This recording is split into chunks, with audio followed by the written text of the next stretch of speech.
اعوذ باللہ من الشیطان الرجیم بسم اللہ الرحمن الرحیم الحمد للہ رب العالمین والصلاة والسلام علی اشرف الانبیاء والمرسلین سیدنا و مولانا ابی القاسم محمد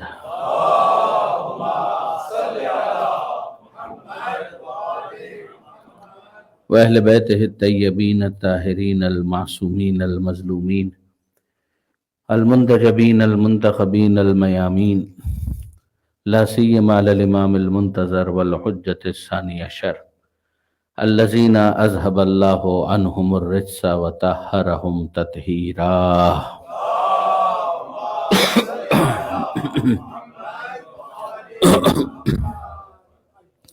واللعنۃ الدائمۃ الباقیۃ علی اعدائہم اجمعین من یوم ظلمہم الی قیام یوم الدین۔ رب اشرح لی صدری ویسر لی امری واحلل عقدۃ من لسانی یفقہوا قولی واجعلنی خالصا لوجہک الکریم یا اللہ۔ صلوات علی محمد وآل محمد۔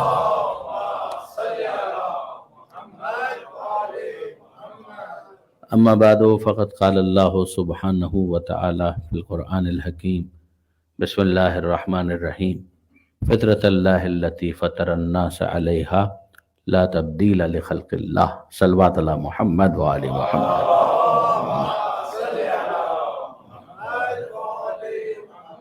برادران عزیز و خارن محترم، میں شکر گزار ہوں یہاں کی انتظامیہ کا کہ ان کے توسط سے آپ مومنین کی زیارت کا شرف حاصل ہوا۔ موضوعات مشخص ہیں کہ جن کے اوپر ہمیں کچھ گزارشات آپ کے سامنے پیش کرنا ہے، اور موضوعات کچھ ایسے ہیں کہ جن کا خشک ہونا اس موضوع کے موضوع ہونے کا تقاضا ہے، تو ظاہر ہے کہ وہ آپ کو بہرحال تحمل بھی کرنا ہے، برداشت بھی کرنا ہے۔ ہمیں تو برداشت کرنا ہی ہے، لیکن یہ کہ ساتھ ساتھ موضوع کے جو تقاضے ہیں ان کو بھی آپ نے برداشت کرنا ہے۔ جو آیت ابھی میں نے آپ کے سامنے تلاوت کرنے کا شرف حاصل کیا، یہ سورہ روم کی آیت ہے جو قرآن مجید کا 30واں سورہ ہے، اور یہ سورہ عام طور پر شب قدر میں بھی 23ویں شب میں پڑھا جاتا ہے، جس میں پروردگار عالم یہ ارشاد فرماتا ہے کہ فطرت اللہ التی فطر الناس علیہا، کہ اللہ نے انسان کو فطرت پر پیدا کیا، لا تبدیل لخلق اللہ، اللہ کی اس خلقت کے اندر تبدیلی نہیں ہے۔ فطرت کا مطلب ہی یہ ہوتا ہے وہ چیز جو نیچر میں ہو، انسٹنکٹیو ہو، اس کو الگ سے ٹیچ نہیں کیا جاتا، اس کو ڈائریکشن دی جا سکتی ہے، اس کو سمت دی جا سکتی ہے۔ اس کی آسان سی مثال یہ ہے کہ اگر آپ بچے کو کچھ کھلانا چاہتے ہیں، بچے کو کچھ پلانا چاہتے ہیں، تو ظاہر ہے کہ آپ کھلانے اور پلانے کے لیے اس کو آمادہ تو کریں گے، مگر جو بھوک اس کے اندر موجود ہے وہ تو بہرحال فطری ہے۔ ایسا نہیں ہے کہ اس بھوک کو سکھانے کے لیے آپ کو اسے کسی کالج یا اسکول کے اندر بھیجنا پڑے۔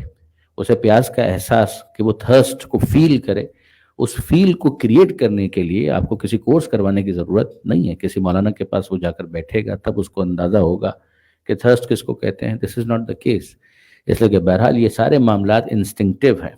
اسی طریقے سے آپ نے وہ مشہور محاورہ سنا ہوگا کہ مچھلی کے جائے کو کون تیرنا سکھائے، تو ایسا کیوں ہے کہ مچھلی کے جائے کو تیرنا سکھانے کی ضرورت نہیں ہے؟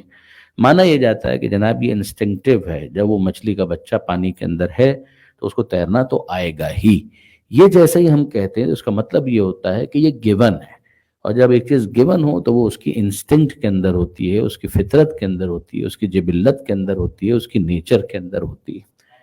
یہ معاملہ اور بھی اگر آپ پھیلائیں تو کتنی ہی جگہوں پر آپ کو نظر آ جائے گا۔ ایک انسان خوش ہوتا ہے تو مسکراتا ہے، یہ اسمائل جو انسان کے چہرے پر آ جاتی ہے، تبسم یا مسکراہٹ جو اس کے چہرے پر کھلنے لگتی ہے، کیا اسے کسی جگہ پر جا کر ٹرین کیا جاتا ہے؟ یہ تو آپ کہہ سکتے ہیں کہ اتنا کھل کر کہقاہ مت لگاؤ، یہ آداب کے خلاف ہے، مگر مسرت کے موقع پر خوشی کو ایکسپریس کرنے کے لیے، ایک ہیپینس کو ایکسپریس کرنے کے لیے اس کا مسکرانا، یہ تو ایک فطری معاملہ ہے۔ اسی طریقے سے ایک انسان غمزدہ ہوتا ہے تو اس کے چہرے کے ایکسپریشنز بتا دیتے ہیں کہ یہ اس وقت غمزدہ ہے، اس نے کچھ نہ کچھ ایسا احساس کیا ہے کہ جو اس کے لیے بہت زیادہ خوشگوار نہیں ہے۔ تو یہ جو کیفیت اس کی ہوتی ہے وہ اس کے چہرے کے اوپر ایکسپریشنز کے ذریعے سے آ جاتی ہے، اور اگر یہ بہت زیادہ غمزدہ ہو تو آنکھوں سے آنسو بھی بہنے لگتے ہیں۔ ان میں سے کون سی ایسی چیز ہے کہ جس کو کسی شخص کے پاس جا کر سیکھا جاتا ہے؟ نہ یہ کسی اسکول میں سیکھا جا سکتا ہے، نہ کسی کتاب میں پڑھ کر اس کو جانا جا سکتا ہے، نہ ہی کسی یونیورسٹی سے اس کی کوئی ڈگری لی جاتی ہے۔ یہ سارے معاملات انسٹنکٹیو ہیں۔ جب یہ سارے معاملات انسٹنکٹیو ہیں تو اب اس کے بعد اس بحث کو یہاں پر اس موقع پر بیان کرنے کی کیا جسٹیفیکیشن ہے؟ بات یہ ہے کہ دین خود دین فطرت ہے. یعنی اگر آپ اسلام کے بارے میں دیکھیں تو یہ آپ نے یقیناً سنا ہوگا کہ اسلام دین فطرت ہے. یہ نکلا اسی آیت سے. اس کے بعد پھر ختمی مرتبہ احمد مجتبیٰ محمد مصطفیٰ صلی اللہ علیہ وآلہ وسلم پیغمبر اکرم کا بھی یہ مشہور فرمان ہے کہ کل مولود یولد علی الفطرہ، کہ ہر پیدا ہونے والا فطرت پر پیدا کیا جاتا ہے. اب جو وہ فطرت پر پیدا کیا جاتا ہے اور دین فطرت ہے تو اس کا مطلب کیا ہے؟ جس طرح سے اور باقی معاملات کے اندر جو فطری ہوتے ہیں، انسٹنکٹیو ہوتے ہیں، وہاں پر آپ ڈائریکشن تو دے سکتے ہیں، لیکن یہ ہے کہ اس کو ایجاد نہیں کر سکتے، اس کو آپ انوویٹ نہیں کر سکتے، آپ اس کو انوینٹ نہیں کر سکتے. بالکل اسی طریقے سے جو دین کا معاملہ ہے کہ دین انسان کی فطرت کے اندر رکھا گیا ہے. وہ اس دنیا کے اندر آیا ہے اس طرح سے کہ زندگی کے کسی نہ کسی مرحلے پر ہو سکتا ہے کہ بچپنے میں اتنی شدت کے ساتھ وہ اس کو ریئلائز نہ کرے، but a time will come when he will realize کہ نہیں، معاملہ کچھ ہے کہ جو اس دنیا کی چار دیواری سے باہر کا ہے. یہ معاملہ صرف اتنا نہیں ہے کہ جو آبزرویشن کے اندر آ رہا ہے. جیسے ہی یہ جملہ ایک انسان اس کی طرف متوجہ ہوتا ہے کہ یہ معاملہ آبزرویشنل رینج سے باہر ہے، جب آبزرویشنل رینج سے باہر کی طرف وہ متوجہ ہوتا ہے تو اس کی توجہات غیب کی طرف چلی جاتی ہے، اور یہ وہ دنیا ہوتی ہے کہ جس سے تعلق دین کی بنیاد ہے. یاد رکھیے گا کہ اگر میٹا فزکس کا انکار کر دیا جائے تو پھر دین کولیپس کر جاتا ہے، دین ایگزسٹ ہی نہیں کرتا. یعنی اگر آپ کسی ایتھیسٹ کو دیکھیں، ایگنوسٹک کو دیکھیں، ملحد کو دیکھیں جو خدا کا منکر ہے، تو وہ کس چیز کا انکار کر رہا ہوتا ہے؟ کیا وہ اس بات کا انکار کر رہا ہوتا ہے کہ اس وقت ہم لوگ میلبرن میں موجود ہیں؟ کیا وہ اس بات کا انکار کر رہا ہوتا ہے کہ ہم لوگ آسٹریلیا میں؟ کیا وہ اس بات کا انکار کر رہا ہوتا ہے کہ ہم لوگ اس دنیا کے اندر رہتے ہیں؟ کیا وہ اس بات کا انکار کرتا ہے کہ یہ آسمان ہے، سورج ہے، چاند ہے، ستارے ہیں، یہ زمین ہے؟ وہ کس چیز کا انکار کر رہا ہوتا ہے؟ ان میں سے وہ کسی چیز کا انکار کیوں کرے گا؟ اس لیے کہ یہ وہ ساری چیزیں ہیں کہ جو آبزرویشنل رینج کے اندر ہیں. ان کو کہا جاتا ہے شہود، جو مشاہدے میں آ جائے، جو آبزرویشن میں آ جائے. لہذا جو چیز آبزرویشن میں آتی ہے اس کو آپ علم اور معلومات تو کہہ سکتے ہیں، ایمان نہیں کہہ سکتے. یہ تمام تر چیزیں وہ ہیں کہ جن کے ذریعے سے انسان کے ذہن کو کہیں اور متوجہ کرنا مقصود ہے. پروردگار عالم نے ان کو ایمان نہیں کہا، پروردگار عالم نے ان کو نشانی کہا ہے، آیت کہا ہے، آیات کہا ہے. اب آپ آیتوں کو اپنے سامنے رکھیے جو خود قرآن مجید کی، تو آپ کو اندازہ ہوگا کہ پروردگار عالم کی اپروچ کیا ہے. پروردگار عالم کی اپروچ یہ ہے کہ ایک مقام پر خدا یہ ارشاد فرماتا ہے افی اللہ شک فاطر السماوات والارض، کہ کیا اللہ کے بارے میں بھی شک ہو سکتا ہے کہ جو آسمانوں اور زمین کا خلق کرنے والا ہے؟ یہ کیا ہے؟ یہ اسی نیچر کی طرف، انسٹنکٹ کی طرف متوجہ کیا جا رہا ہے، اسی کو ڈائریکشن دی جا رہی ہے، اسی کو مہمیز دی جا رہی ہے، اسی کو متحرک کیا جا رہا ہے، اسی کے لیے ایک مومنٹم کریٹ کیا جا رہا ہے. مجھے اندازہ ہے کہ یہ مہمیز اور تحریک کا لفظ اس حوالے سے تو اب میں کراچی میں بھی استعمال کروں تو شاید قابل فہم نہ ہو، تو یہاں میلبرن کے اندر جو ہمارے نوجوان یہاں موجود ہیں، میں ان کو یقیناً کسی امتحان میں تو نہیں ڈالنا چاہتا، تو ظاہر ہے کہ میں ان کے لیے ایک سبسٹیٹیوٹ دے رہا ہوں کہ یہ ان کے لیے ایک مومنٹم ہے کہ جو پروردگار عالم کریٹ کرنا چاہتا ہے. اس لیے کہ خدا فیسیلیٹیٹ کرتا ہے اپنے بندوں کو.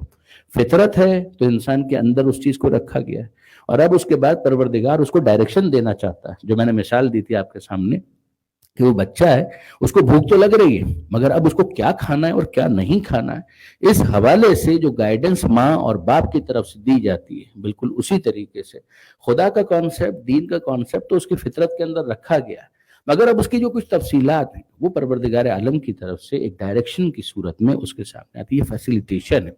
یاد رکھیے گا اسلام کی نظر میں ایک طالب علم کی حیثیت سے بات کر رہا ہوں، میرا نہ کوئی کلیم ہے، نہ ہو سکتا ہے آپ میں سے وہ احباب کہ جو پہلے سے مجھے جانتے ہیں معلوم ہے ان کو کہ میں اس طرح کے دعووں کے اندر یقین کیجئے کہ بلیو نہیں کرتا، لیکن ایک طالب علم کی حیثیت سے بہرحال کچھ نہ کچھ کتابیں ہم نے بھی دیکھی ہیں. میں آپ کو اطمینان کے ساتھ کہتا ہوں دین خطرے میں نہیں. ہو سکتا ہے کہ بہت سارے افراد اس بات کے مدعی ہوں کہ دین خطرے میں، دین کبھی خطرے میں ہو ہی نہیں سکتا، اس لیے کہ دین کیسے خطرے میں ہوگا؟ دین فطرت میں ہے، فطرت کبھی تبدیل ہو نہیں سکتی، دین خطرے میں ہو نہیں سکتا. یہ ضرور ہو سکتا ہے کہ انسان ڈی ٹریک ہو جائے، یہ ضرور ہو سکتا ہے کہ انسان کچھ دنوں کے لیے آف ٹریک ہو جائے، لیکن یاد رکھیے گا یہ زندگی کے معاملات ایسے ہیں کہ تھپیڑے لگتے ہیں اور اس کے بعد انسان واپس حق اور حقیقت کی طرف نظر دوڑانے لگتا ہے. کہ وہ کون سی جگہ ہے کہ جہاں پر جا کر مجھے وہ شیلٹر اور پروٹیکشن مل سکے کہ جو میرے قلب مضطرب کو پھر سے ٹرینکولیٹی اور سکون عطا کر سکے. اور اس کے لیے اسے بہرحال دین کی طرف آنا ہے. یہ گڑ گڑانا خدا کی بارگاہ میں، یہ سجدے میں جانا، یہ دعائے کمیل پڑھنا، یہ پروردگار سے راز و نیاز کرنا ہے، جبکہ یہ چیز انسان کی فطرت میں ہے تو آج نہیں تو کل کرے گا، 2 دن کے بعد کرے گا، 2 مہینے کے بعد کرے گا، 2 سال کے بعد کرے گا، ہو سکتا ہے 15 سال کے بعد کرے، مگر وہی والی بات ہے کہ جب جاگے تب سویرا. ہاں یہ ضرور ہے کہ اس نے اتنی اپورچونیٹیز جتنی بھی تھیں ان کو ضائع کر دیا. جو جتنا جلد اس بات اور حقیقت کی طرف متوجہ ہو جائے گا اتنا ہی جلد ظاہر ہے کہ وہ اپنی اس منزل اور اپنے مقصود سے قریب ہو جائے گا. بہت کم ایسے افراد ہوتے ہیں کہ جو فرعون کی طرح، ابو جہل کی طرح، ابو لہب کی طرح، نمرود کی طرح اس حق اور حقیقت کا جانتے بوجھتے انکار کرتے ہیں. ورنہ یاد رکھیے یہ انسان کا دل، اس کا دماغ، اس کا ذہن، اس کی فطرت اسے اس حقیقت سے بالآخر قریب کرتے چلے جاتے ہیں. اب تک کی جو میں نے گفتگو آپ کے سامنے پیش کی نا، اب اس کے بعد ذرا سا آگے بڑھیے. ایک طرف امیر المومنین حضرت علی ابن ابی طالب علیہ الصلوۃ والسلام کا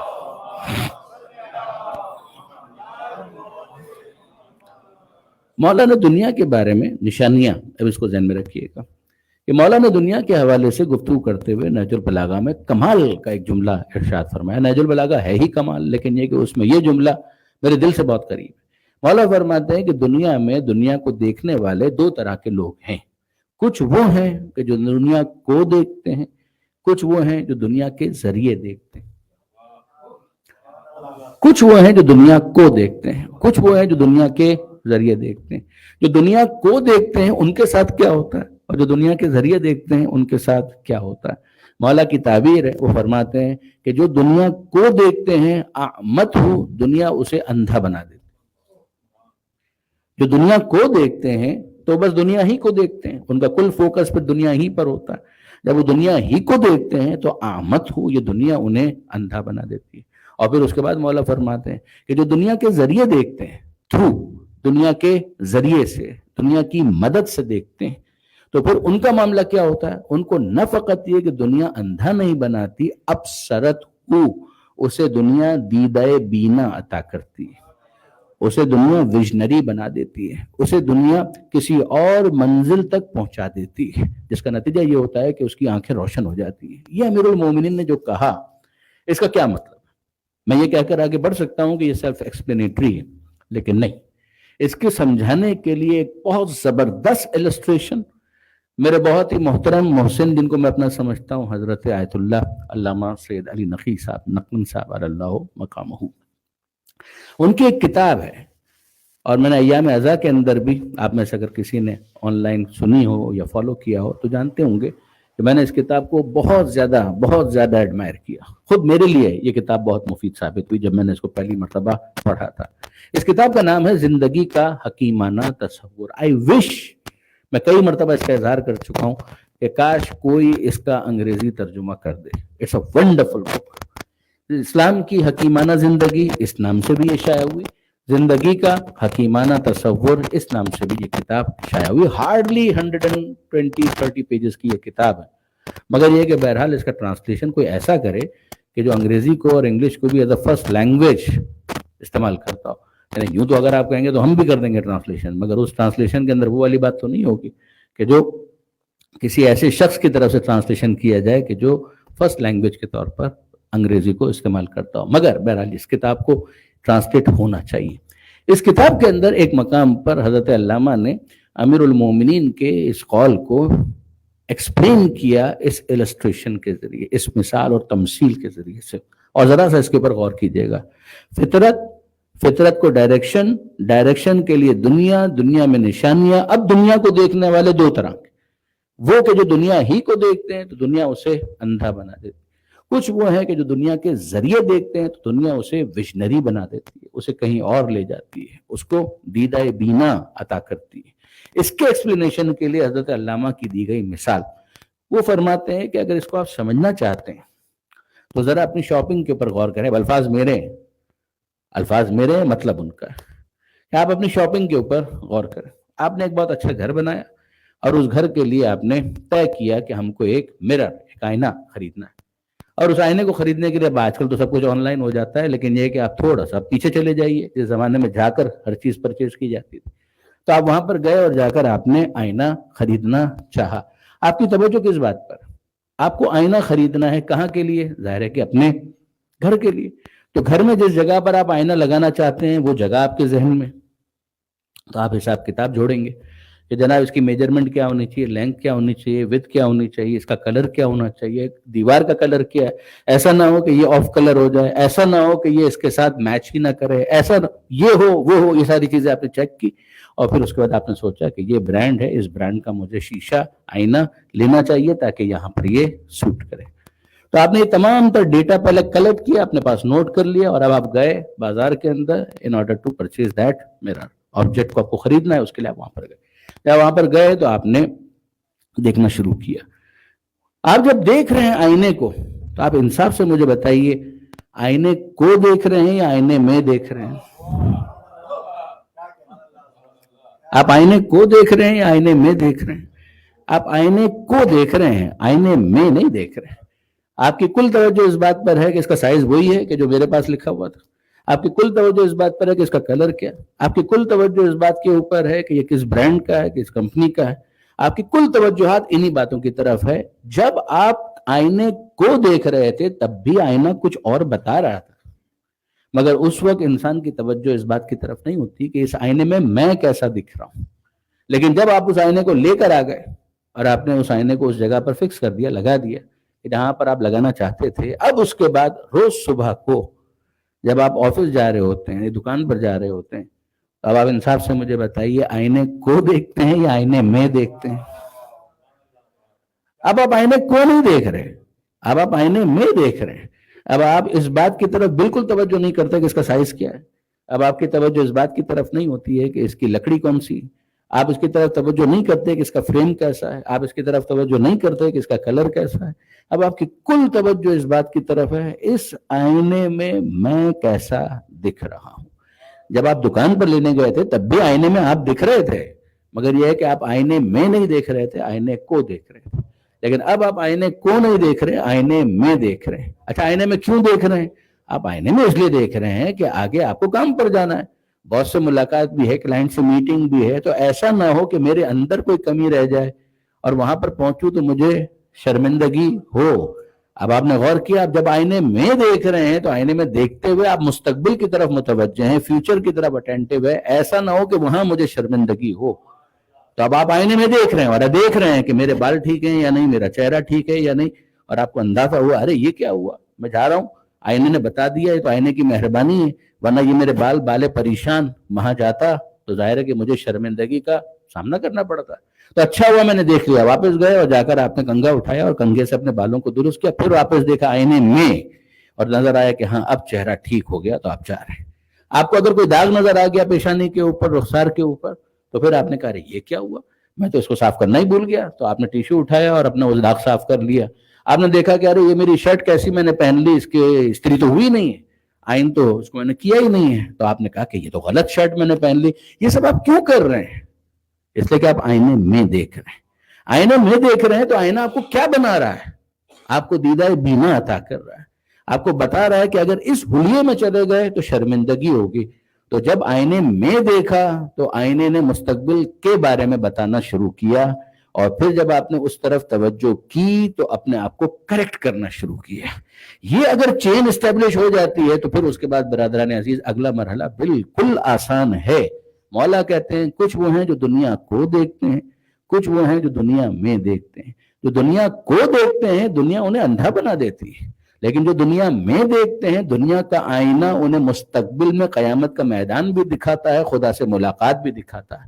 اگر ایک کلائنٹ سے ملاقات کا خیال انسان کو کریکشن پر آمادہ کر دیتا ہے تو خدا سے ملاقات کا خیال کیوں اسے اپنی روح کی اصلاح کے لیے آمادہ نہیں کرے گا؟ یہ وہ بنیادی ترین معاملہ ہے۔ درود بھیجئے محمد و آل محمد۔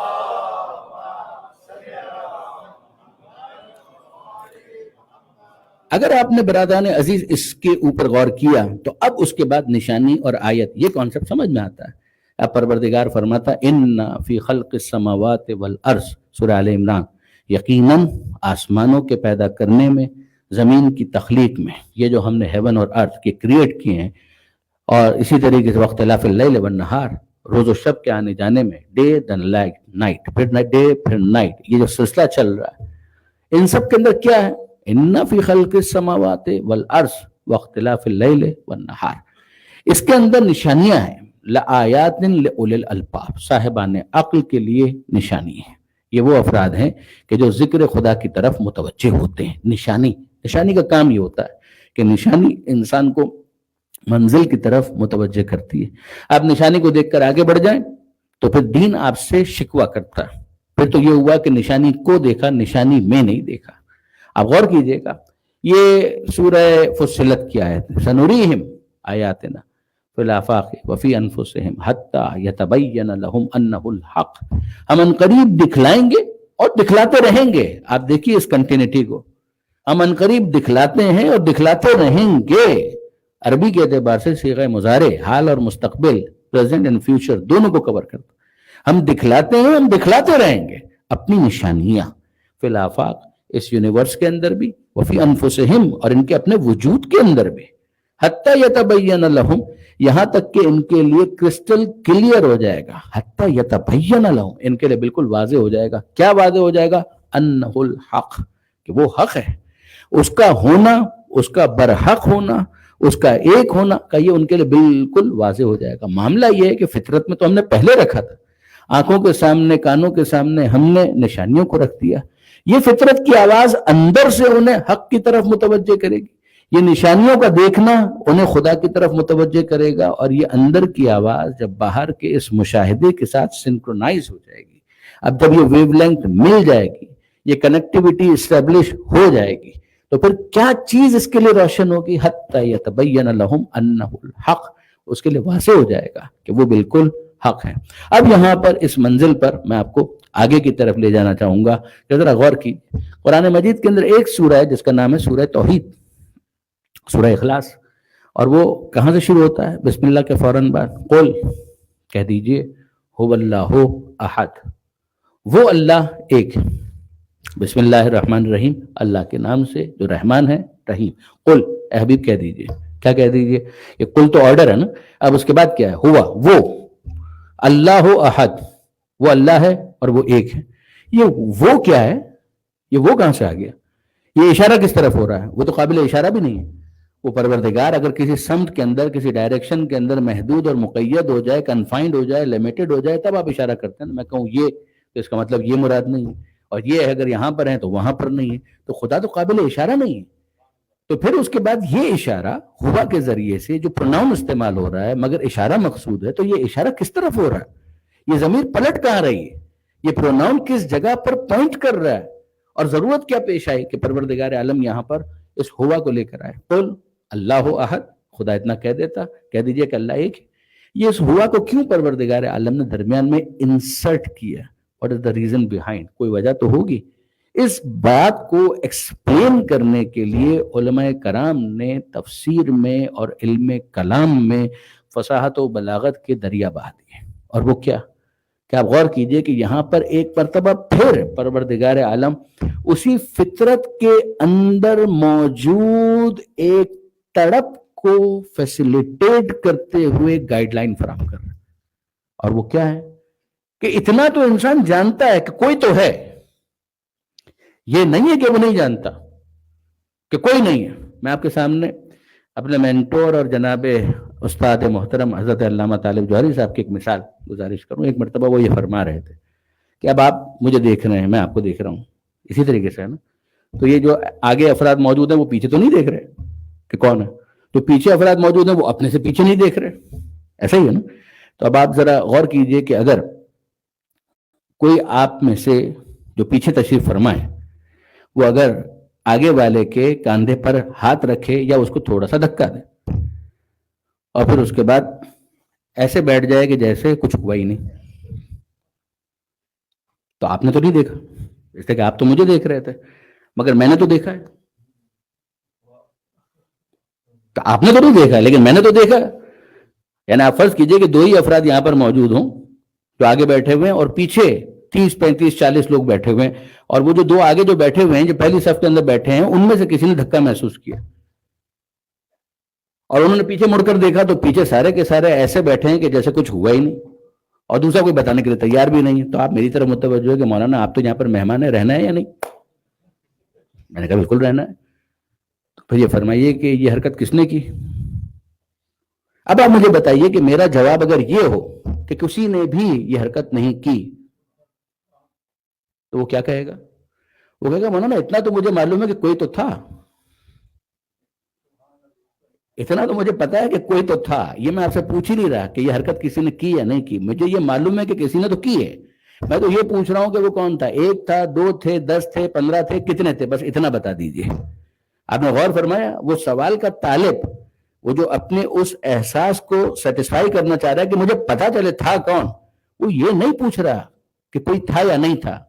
وہ کہہ رہا ہے اتنا تو مجھے معلوم ہے کہ کوئی تھا، بس مجھے یہ بتائیے وہ کون تھا. اب آگے سے اگر میں یہ جواب دوں کہ وہ کہ جس کی آپ کو تلاش ہے وہ یہ ہے، تو اس کا مطلب یہ ہے کہ جو آپ کے لیے مجہول تھا میں نے اسے معلوم بنا دیا، وہ جو آپ کے لیے اننون تھا میں نے اس کو آپ کے لیے نون بنا دیا. بالکل وہی انداز پروردگار عالم نے یہاں پر اختیار کیا. قل هو اللہ احد. اتنا تو تم کو پتا ہے کہ کوئی ہے، مگر اتنا سمجھ لو وہ جو بھی ہے وہ ایک سے زیادہ نہیں ہے، اسی کا نام اللہ ہے اور وہ احد ہے. درود بھیجیے گا محمد و آل محمد.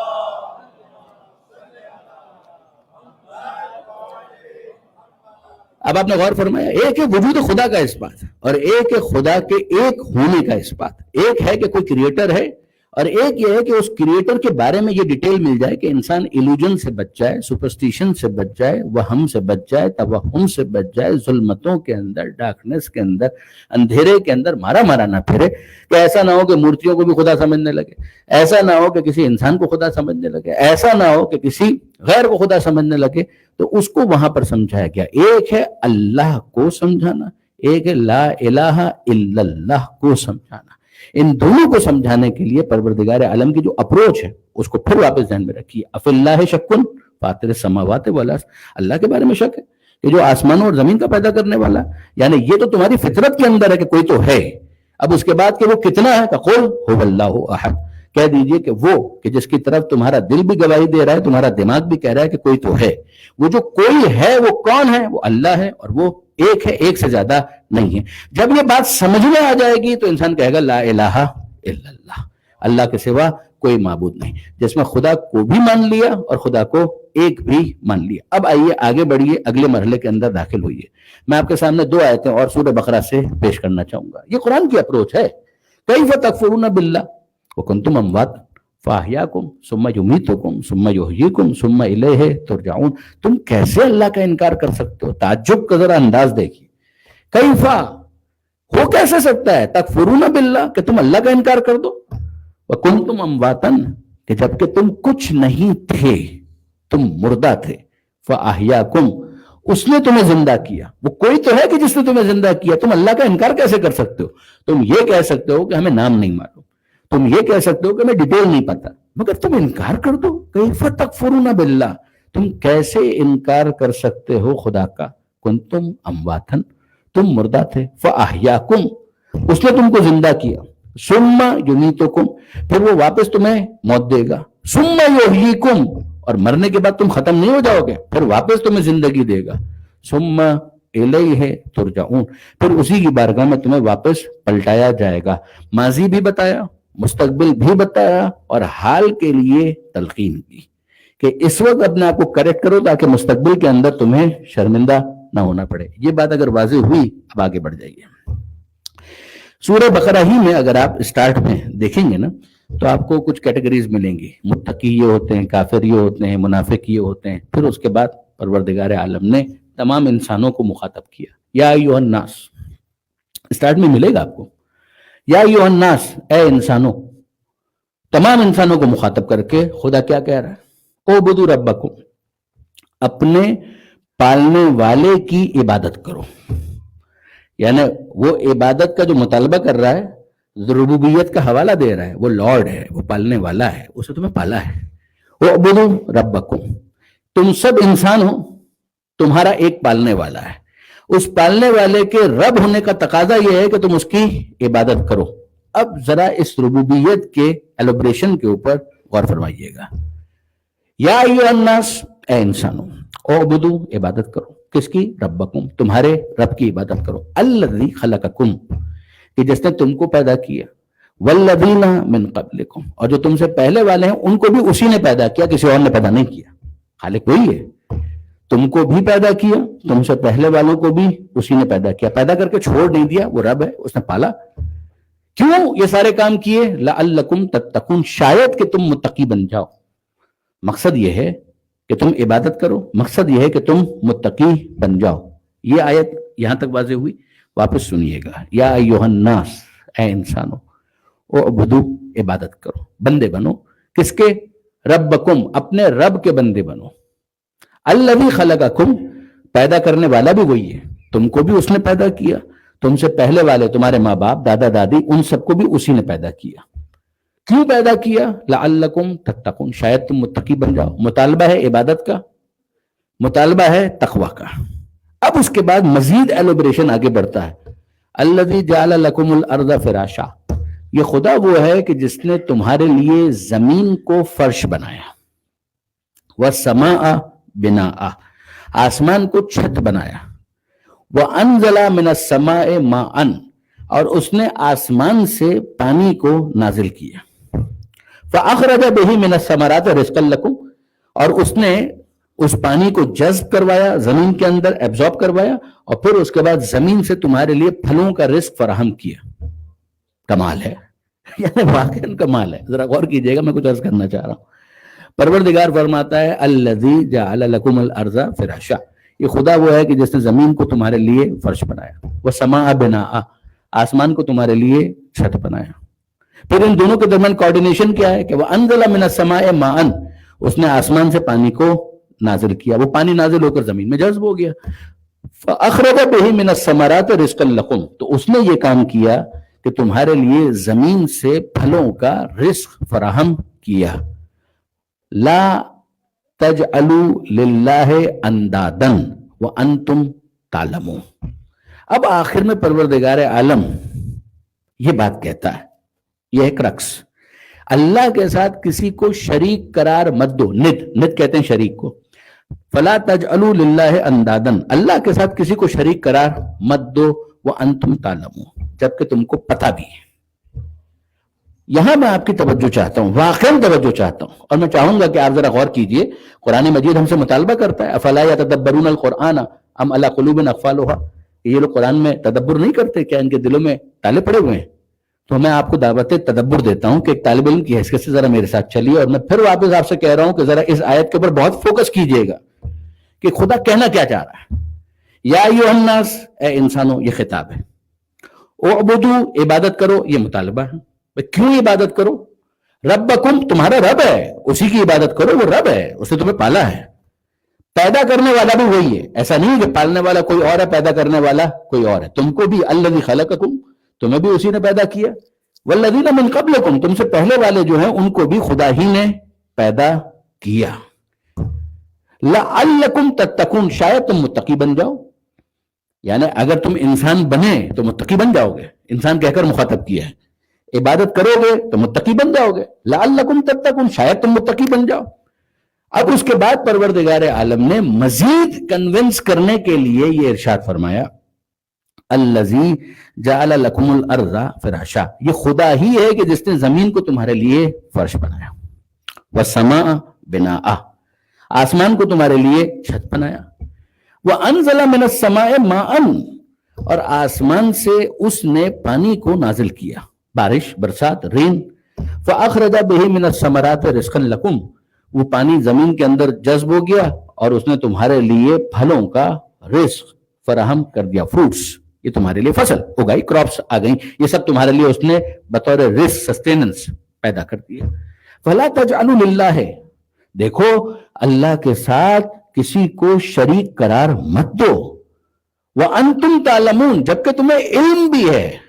میرا سارا فوکس اس آخری حصے پر ہے، وانتم تعلمون، جبکہ تمہیں علم بھی ہے. مجھے کیا پتا، پروردگار کہہ رہا ہے تمہیں علم بھی ہے. اب علم کے بعد خدا کے ساتھ کسی کو شریک قرار مت دو. مجھے کیا معلوم، پروردگار عالم اگر یہ کہے کہ بھئی اس نے پیدا کیا، یہ اس کا کلیم ہے، آسمان کو اس نے بنایا، چھت بنایا، یہ اس کا کلیم ہے. زمین کو اس نے فرش بنایا، یہ اس کا کلیم ہے. آسمان سے پانی برس رہا ہے، یہ تو میں دیکھ رہا ہوں. پانی جذب ہو رہا ہے، یہ بھی میں دیکھ رہا ہوں. زمین سے غلہ اگ رہا ہے، یہ بھی میں دیکھ رہا ہوں. مگر مجھ سے یہ مطالبہ، آپ سے یہ مطالبہ کہ خدا کے ساتھ کسی کو شریک قرار مت دو. جبکہ تمہیں یہ بھی مطالبہ ہے نا کہ خدا کے ساتھ کسی کو شریک قرار مت دو، مگر اس کے ساتھ یہ جو آخری سفکس لگا ہوا ہے، لاحقہ لگا ہوا ہے، وَأَنْتُمْ تَعْلَمُونَ، جبکہ تمہیں علم بھی ہے. میرا سوال یہ ہے کہ یہ جو میرے بارے میں خدا یہ کہہ رہا ہے کہ تم کو علم بھی ہے، واقعی آپ کو علم ہے؟ واقعی مجھے علم ہے؟ ہم کو پتہ ہے؟ جس کے بعد ہم سے یہ کہا جا رہا ہے خدا کے ساتھ کسی کو شریک قرار مت دو.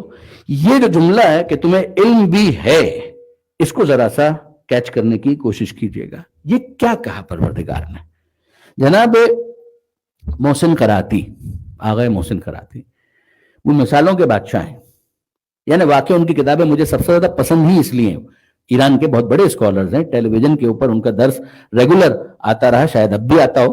اور ان کی کتابوں کے اندر اگر آپ دیکھیں گے واقعاً جو مثالیں وہ دیتے ہیں کمال ہے. مثلا ان کی کتاب ہے، ہمیں جانا اسی آیت کی طرف ہے، واپس رکیے گا. ان کی کتاب ہے جس کا نام ہے مکتب رسول. اس میں انہوں نے بڑی پیاری مثالیں دی ہیں خدا کی نشانیاں، خدا کی طرف متوجہ کرنے کے لیے. مثلا انہوں نے ایک جگہ یہ لکھا کہ یہ انگوٹھا کتنا امپورٹنٹ ہے. اس بات کو اگر آپ جاننا چاہتے ہیں تو ایک کام کیجئے، جو اپنا کالر کا بٹن ہے نا، انگوٹھے کے بغیر ذرا بند کر کے دکھائیں. یہ انگوٹھا، اس کو استعمال نہیں کرنا ہے، سمجھیے کہ یہ آپ کا انگوٹھا نہیں ہے. اور اب آپ اپنا کالر کا بٹن ذرا بند کر کے دکھائیے تو احساس ہوگا کہ پروردگار نے کیا کیا نعمتیں دی. اچھا، انہوں نے وہاں پہ لکھا ہے کہ ابھی ٹرائی کریں. میں آپ سے یہ ٹرائی کرنے کی دعوت آپ کو یہاں پہ نہیں دے رہا، گھر جا کے ٹرائی کیجیے گا، سکون سے ٹرائی کیجیے گا. میں گھنٹوں صرف کر چکا ہوں، مجھ سے بند نہیں ہوا. ہو سکتا ہے کوئی ایک آدھ کوئی ایسا نکلا ہے ماہر، لیکن یہ کہ عام طور پر وہ جو سامنے کی چیزیں ہیں نا، جن کو ہم گیون لے لیتے ہیں، مگر ان کا رول کتنا زیادہ امپورٹنٹ ہے، اندازہ اس وقت ہوتا ہے خدا نہ کرے کہ وہ نعمت چھن جائے تو پتہ چلتا ہے. اور فرمایا آپ نے، آغا محسن کراتی نے ایک بہت خوبصورت مثال دی کہ جس کے ذریعے سے یہ آیت کا یہ حصہ سمجھ میں آتا ہے. اور وہ کیا ہے؟ آیت یہ کہہ رہی ہے اے انسانوں عبادت کرو اپنے رب کی، تمہیں پیدا کیا، تم سے پہلے والوں کو پیدا کیا، شاید تم متقی بنو. پھر اس کے بعد تمہارے لیے زمین کو فرش بنایا، آسمان کو چھت بنایا، پانی نازل کیا، زمین سے غلہ اگا دیا، پھل اگا دیے. اور خدا کے ساتھ کسی کو شریک قرار مت دو، وَأَنْتُمْ تَعْلَمُونَ، جبکہ تمہیں علم ہے. یہ علم کس بات کا ہے ہمیں؟ آغا محسن کراتی کی ذرا اس مثال پر توجہ کیجیے گا. یہ بڑی قیمتی مثال ہے. وہ فرماتے ہیں کہ آپ کو جتنے افراد یہاں پر موجود ہیں، 4 5 10 منتخب کر لیجئے، کوئی بھی، ہر ایک کو ایک کاغذ دے دیجئے. ہر ایک کو ایک کاغذ دے دیجئے اور کاغذ دینے کے بعد ایک ایک کونے میں بٹھا دیجئے. ایک کو اس کونے میں بٹھا دیجئے، ایک کو اس کونے میں بٹھا دیجئے، ایک کو اس کونے میں اور ایک کو اس کونے میں. اور ان کو کہیے کہ مرغا تو دیکھا ہے نا آپ نے؟ مرغا یہ تو دیکھا ہے آپ نے؟ دیکھا ہے. مرغا تو اتنا مشکل لفظ بھی نہیں ہے میرے خیال میں. جن کو یعنی اردو نہیں بھی آتی ہوگی، مرغا تو سمجھ ہی جائیں گے، خاص طور پہ جو پاکستان سے آئے تو بنے بھی ہوں گے. تو مرغا تو آپ نے دیکھا ہوگا. تو ہر ایک کو آپ کاغذ دے دیجئے، 4 افراد کا انتخاب کر لیجئے. ایک کو اس کونے میں، ایک کو اس کونے میں، ایک کو اس کونے میں، ایک کو اس کونے میں بٹھا دیجئے. کاغذ دے دیجئے، قلم دے دیجئے، پین دے دیجئے، پین سے کچھ بھی دے دیجئے. اور آپ ان کو کہیے کہ جناب ایک کام کریں، مرغا آپ نے دیکھا ہوا ہے تو آپ کو مرغے کا سر بنانا ہے، آپ کو مرغے کا پیٹ بنانا ہے، آپ کو مرغے کی ایک ٹانگ بنانی ہے اور آپ کو مرغے کی دوسری ٹانگ بنانی ہے. یا بنائیے، اپنے اپنے حساب سے بنائیے. مرغا دیکھا ہوا ہے، مرغا نہیں بنانا ہے. مرغا ایک تو دیکھا ہوا ہے، مرغا نہیں بنانا ہے، مرغے کی تصویر بنانی ہے. مگر 4 بنانے والے ہیں اور 4 الگ الگ کونے کے اندر بیٹھ کر وہ مرغے کی تصویر بنا رہے ہیں. ایک بنا رہا ہے مرغے کا سر، دوسرا بنا رہا ہے مرغے کا پیٹ، تیسرا بنا رہا ہے مرغے کا ایک پیر، چوتھا بنا رہا ہے مرغے کا دوسرا پیر. یہ بنا لیں تو پھر آپ ذرا ان تصویروں کو لے لیجیے اور جوڑنے کی کوشش کیجیے. کارٹون بنے گا، مرغا نہیں بنے گا. ان میں ربط قائم نہیں ہو پائے گا. وجہ کیا ہے؟ اس نے مرغے کا سر بنایا ہے اپنے حساب سے، اس نے پیٹ بنایا ہے اپنے حساب سے، اس نے ایک پیر بنایا ہے اپنے حساب سے، اس نے دوسرا پیر بنایا ہے اپنے حساب سے، یہ مرغا لنگڑا ہوگا. اس مرغے کے اندر اس کی کوئی کل سیدھی نہیں ہوگی، اس کا پیٹ عجیب طرح کا ہوگا، اس کا سر عجیب طرح کا ہوگا، آنکھیں کچھ اور ہوں گی، اس کے پیر کچھ اور ہوں گے، اس کے پر کچھ اور ہوں گے، رنگ کچھ اور ہوگا. ان کے درمیان کوئی کوآرڈینیشن، کوئی نظم، کوئی ربط، کوئی ارتباط آپ کو نظر نہیں آئے گا. اب آپ ذرا اندازہ کیجئے کہ اگر میں آپ سے پوچھوں کہ جناب یہ ایسا مرغا کیوں بنا، تو آپ کہیں گے جناب 4 بنانے والے ہوں گے تو ایسا ہی بنے گا نا. جب 4 بنانے والے ہوں گے، یہ تو اچھا ہے کہ انہوں نے مرغا دیکھا ہوا تھا. اگر مرغا انہوں نے دیکھا نہ ہوتا اور آپ کہتے کسی پرندے کو بنائیے، تو یہ پرندہ اگر بنانے کی کوشش کرتے یا کوئی جانور بنانے کی کوشش کرتے تو بھی ان کے ذہن میں کچھ نہ کچھ خاکہ تو موجود تھا، مگر پھر اس کے بعد تو کچھ اور ہی عجیب کہانی بنتی. لیکن یہ ہے کہ اس کے اندر کارٹون بنے گا، کوئی ربط اور انتظام نہیں بنے گا. ارے آپ ذرا غور کیجئے، چیز نہیں بن رہی ہے، چیز کی تصویر بن رہی ہے. لیکن اگر 4 الگ الگ بنانے والے ہوں تو ان کے درمیان ربط اور انتظام باقی نہیں رہتا. پروردگار عالم کہہ رہا ہے کہ ذرا میری بات پر غور کرو، تمہیں بھی اس نے پیدا کیا، تم سے پہلے والوں کو بھی اس نے پیدا کیا، یہ ہے دعویٰ. پالنے والا بھی وہی ہے، یہ ہے دعویٰ. اور اس نے کیا کیا؟ تمہارے لیے زمین کو فرش بنایا، تم کہہ دو کہ کوئی اور بنانے والا ہوگا. اس نے آسمان کو چھت بنایا، تم کہہ دو کہ دوسرا خدا ہوگا کہ جس نے آسمان کو چھت بنایا. اس نے آسمان سے پانی کو نازل کیا، تم کہہ دو کہ کوئی تیسرا ہوگا کہ جس نے آسمان سے پانی نازل کیا. اس نے زمین سے غلہ اگایا، تم کہہ دو کہ کوئی 5واں ہوگا کہ جس نے زمین سے غلے کو اگایا. یاد رکھو، جب 4 الگ بنانے والے ہوں تو تصویر بھی ڈھنگ کی نہیں بنتی ہے. یہ کائنات ڈھنگ کی کیسے بن گئی؟ فلا تجعلوا للہ اندادا، خدا کے ساتھ کسی کو شریک قرار مت دو. وانتم تعلمون، تم اس بات کو جانتے ہو، تجربہ کر کے دیکھ لو. الگ الگ بنانے والے ہوں تو ان کے درمیان نہ کوآرڈینیشن ہو سکتا ہے، نہ وہ پروپورشن کا خیال رکھ سکتے ہیں، نہ کسی قسم کا ارتباط و انتظام کر سکتے ہیں. درود بھیجیے محمد و آل محمد.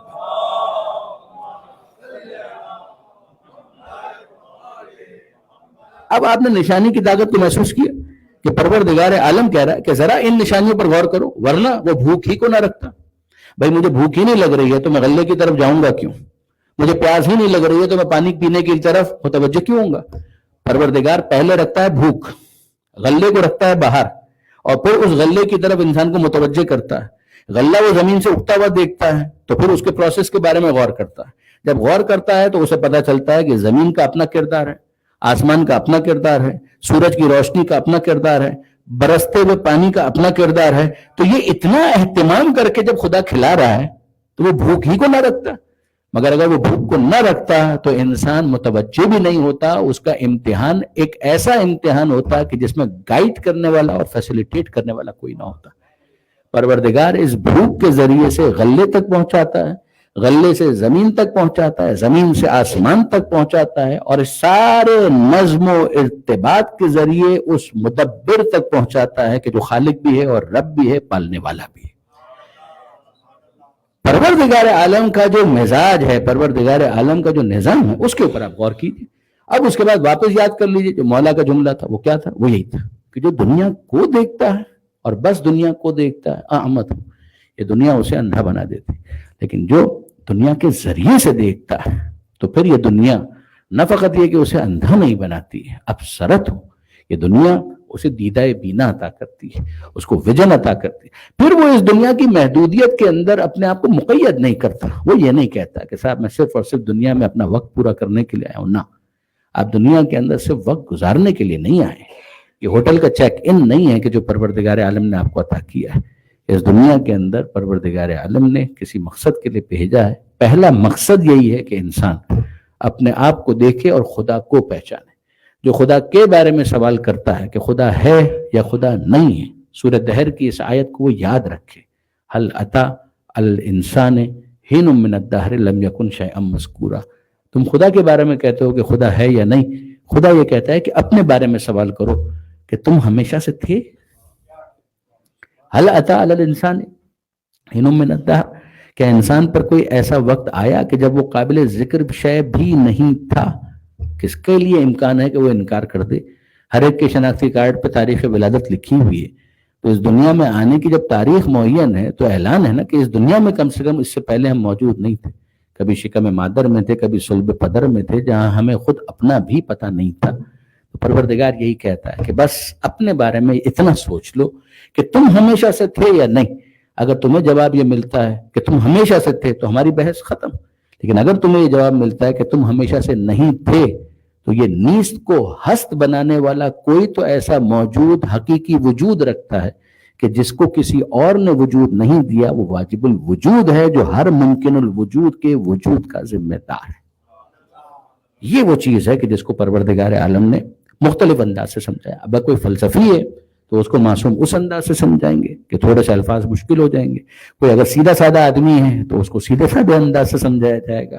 اور اگر کوئی مثال کے طور پہ ایک بوڑھی عورت اس سے پوچھا جائے کہ تو نے خدا کو پہچانا تو خدا کو مانتی ہے, تو وہ کہتی ہے بالکل سیدھی سی بات ہے, میں تو خدا کو مانتی ہوں. کیسے مانتے؟ وہ چرخہ چلا رہی تھی. وہ آپ جانتے ہیں کہ بچپن سے ہم لوگوں نے یہ واقعہ دینیات کی بنیادی کتابوں کے اندر پڑھا کہ جس کے لیے پیغمبر اکرم نے کہا علیکم بدین العجائز, کہ کم سے کم تمہارے پاس اتنا دین تو ہونا چاہیے جتنا بوڑھی عورتوں کے پاس دین ہوتا ہے. تو وہ کیا دین ہے؟ تو اس نے کیا کہا جب اس سے کسی نے پوچھا خدا کو مانتی؟ کہا بالکل مانتی ہوں. کہا کیسے مانتے؟ کہا یہ چرخہ میں چلا رہی ہوں, میں چلا رہی ہوں تو یہ چل رہا ہے, میں اگر روک دوں تو یہ نہیں چلتا, تو اتنا چرخہ تو میرے بغیر چلتا نہیں ہے, دنیا خدا کے بغیر چل رہی ہے. کہ اتنا سا چرخہ تو میرے چلائے بغیر چلتا نہیں ہے, تو یہ پوری دنیا, یہ جو کائنات کا نظام ہے, یہ خدا کے بغیر چل رہا ہے. اگر آپ کو یہ سمجھ میں آتا ہے کہ ہاں یہ خدا کے بغیر چل رہا ہے تو یہ آپ کو عقیدہ مبارک. لیکن یہ کہ بہرحال جو فطرت کے اندر رکھا ہوا پروردگار کا ان بلٹ عقیدہ موجود ہے, جس کو مومنٹم کی فقط ضرورت ہے, کہ جس کو لنک کرنے کی ضرورت ہے, کنیکٹیویٹی کو اسٹیبلش کرنے کی ضرورت ہے ان نشانیوں اور آیتوں کے ساتھ کہ جو کائنات کے اندر موجود ہیں, اس کے لیے بس ذرا سی تحریک کی ضرورت ہوتی ہے. اور پھر انسان اس جگہ پر آ جاتا ہے کہ جہاں ہر چیز پھر اپنے مقام پر فٹ نظر آتی ہے. میں آج کی حد تک اپنی گفتگو کو یہیں پر روکنا چاہوں گا. ظاہر ہے کہ آج کے موضوعات کے اندر عدل بھی شامل تھا, لیکن یہ ہے کہ بہرحال توحید اور خدا کا وجود اور اس بات وجود خدا یہ خود اتنا ڈیٹیل ٹاپک ہے کہ اس کو بھی ایک تقریر کے اندر پورا کرنا تو بہت ناممکن ہے, بلکہ مشکل ہے. لیکن یہ کہ بہرحال کچھ نہ کچھ میں نے گزارش کرنے کی کوشش کی. انشاءاللہ کل گفتگو کو آگے بڑھانے کی کوشش کریں گے, اس موضوع تک بھی پہنچنے کی کوشش کریں گے کہ جس کا اعلان کیا گیا تھا. ورنہ بہرحال عدل کو بھی کچھ نہ کچھ ٹچ کرنا چاہوں گا. پروردگار عالم سے دعا کہ ہماری اس قلیل عبادت کو اپنی بارگاہ میں قبول فرما. اے مالک, جو حاضرین یہاں پر تشریف لائے ہیں ان کی دعاؤں کو مستجاب فرما, منتظمین کی کوششوں کو اپنی بارگاہ میں قبول فرما. ہمیں اپنی بہتر معرفت عطا فرما, ہمیں اپنی قربت عطا فرما. اے پروردگار, ماہ شعبان کے اندر, اس سے پہلے ماہ رجب کے اندر مومنین نے جو اعمال انجام دیے ان اعمال کو اپنی بارگاہ میں قبول فرما. اور ماہ رمضان کے اندر جو اعمال کیے جانے والے ہیں ان سب کے لیے بھی ہمیں توفیق عطا فرما. اے پروردگار, ہمارے بیماروں کو شفا عطا فرما, بے روزگاروں کو رزق حلال عطا فرما, جو بے اولاد ہیں اولاد صالح عطا فرما, جو صاحبان اولاد ہیں تربیت کی توفیق عطا فرما, جو بے روزگار ہیں انہیں عزت کی روزی عطا فرما, جو برسر روزگار ہیں ان کے رزق میں برکت عطا فرما. اے پروردگار, عزاداری, عزاداروں, عزاخانوں کی حفاظت فرما. آل محمد کے ماننے والے, چاہنے والے جہاں کہیں بھی ہیں ان کی جان, مال, عزت و آبرو کی حفاظت فرما. پریشان حال مومنین کی پریشانیوں کو دور فرما. مالک, مومنین کو ایک دوسرے کی غلطیوں سے درگزر کرتے ہوئے معاف کرنے کی توفیق عطا فرما. ایک دوسرے کے دکھ درد, خوشی اور غم میں شریک رہنے کی توفیق عطا فرما. زمانے کے امام کے ظہور میں تعجیل فرما, ہمیں ان کے آوان و انصار میں شمار فرما. ربنا تقبل منا انك انت السميع العليم وتب علينا انك انت التواب الرحيم.